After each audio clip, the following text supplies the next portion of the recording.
how to transfer music from laptop iTunes to iPhone. So let's get started.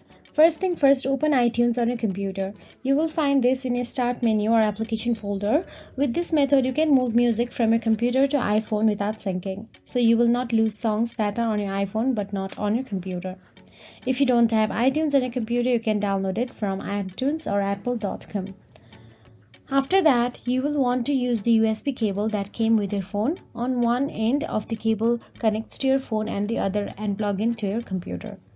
After that, all you have to do is click on the iTunes and iTunes will change to show you what's on your iPhone. Then simply you will see this in the list under your iPhone's name and icon.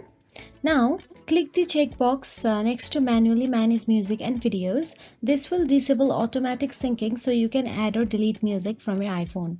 After that, click the back arrow above your iPhone's name and icon and this will navigate you back to your music list. Then, navigate to the song artist you want to move to your iPhone. You can navigate through your iTunes based on artist, genre, songs and albums. So that is it. If you found this video helpful, please like, share and subscribe, and thank you so much for watching.